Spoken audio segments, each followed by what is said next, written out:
একটা মার্ডার করে ওদের আসামি এডিনি এখন তিনটে মার্ডার করবে বলছে। কেন হুমকি দিচ্ছে? থাকা সত্ত্বে কেন হুমকি দিচ্ছে? পুলিশ কি করতে আছে এখানে? মদ্যপান এবং অশালীন আচরণের প্রতিবাদ করে দক্ষিণ 24 পরগনার জয়নগরে খুন হতে হয়েছে 32 বছরের যুবক সাইম খানকে। অভিযোগ, রবিবার রাতে পুলিশের সামনেই খুনের হুমকি দিয়ে গিয়েছিল দুষ্কৃতীরা। সোমবার সাত সকালে পিটিয়ে খুন করা হয় সাইম খানকে। সেই ঘটনার পর 48 ঘন্টার বেশি সময় কেটে গেলেও এফআইআরে নাম থাকা 13 জনের মধ্যে 11 জনকে এখনো গ্রেফতার করতে পারল না পুলিশ। আর এই প্রেক্ষাপটে সিবিআই তদন্তের দাবি তুলল নিহতের পরিবার। পুলিশের তদন্তে আপনারা ভরসা রাখতে পারছেন না? পারছি না তো। আমরা কি তদন্ত চাইছেন? আমরা সিবিআই তদন্ত চাচ্ছি। আমি নিশ্চিতভাবে আমি মনে করি যে রাজ্য পুলিশের উপরে আস্থা রাখুন। এই রাজ্যের অনেক দক্ষ পুলিশ অফিসার আছে। আশা করি নিশ্চিতভাবে সঠিক তথ্য উঠে আসবে এবং মূল কালপিট যারা এই ঘটনার সঙ্গে যারা যুক্ত নিশ্চিতভাবে তারা গ্রেপ্তার হবে।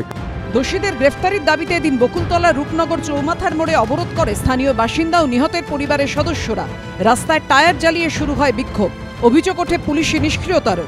পুলিশ এখানে 4 দিন ধরে পুলিশ আছে, একটু এখানে বুঝতে পারছে না। আর ওদের দিকে পুলিশ একটু যাচ্ছে না। আমাদের ওপর যত হুমকি আসছে।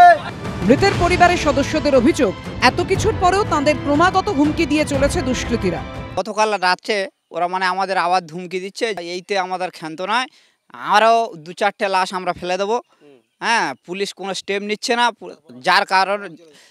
যার কারণে আমরা আজকের ফের রাস্তার অপরাধ করেছিলাম। প্রয়োজন পড়লে আরও 2-4 জনকে মেরে আমরা আরও 2 জনকে অ্যারেস্ট করাবো। তার আগে আমরা কোনো আসামি অ্যারেস্ট করতে দেবো না। বারুইপুর পুলিশ জেলা সূত্রে দাবি, তদন্ত চলছে, প্রত্যেক অভিযুক্তকে গ্রেফতার করা হবে। হুমকি দেওয়ার কোনো প্রমাণ নেই বা লিখিত কোনো অভিযোগও দায়ের হয়নি। 1 তারিখের যে রাতের ঘটনা যেটা বলছেন আপনি, ওনারা কিন্তু ওই রকমের কোনো কমপ্লেন দেয়নি, এটা অন রেকর্ড আছে। ওনারা থানায় এসেছিলেন, মদ্যপান হয় ওখানে ওরা অবজেকশন করেছিল, প্রতিবাদ করেছিল। আমরা কিন্তু এরকম কোনো খবর পাইনি। সানডে রাতের কথাই বলছি। ওনারা যদি এটাকে আমাদেরকে বলতো তাহলে আমরা অবশ্যই অ্যাকশন নিতাম। পুলিশ যদি বলে যে ওইভাবে প্রমাণ চাই, তাহলে আমাদের মরতে হবে, তাহলে প্রমাণ হবে। যেমন আমার একটা ভাই মারা গেছে, তাহলে আমরা মারা যাই, গেলে ওনাদের প্রমাণ হয়ে যাবে। বুধবার সকাল থেকে প্রায় 2 ঘন্টা অবরোধ চলার পর প্রশাসনের আশ্বাসে পরিস্থিতি স্বাভাবিক হয়। হিন্দুলদের রিপোর্ট, এবিপি আনন্দ, দক্ষিণ 24 পরগনা।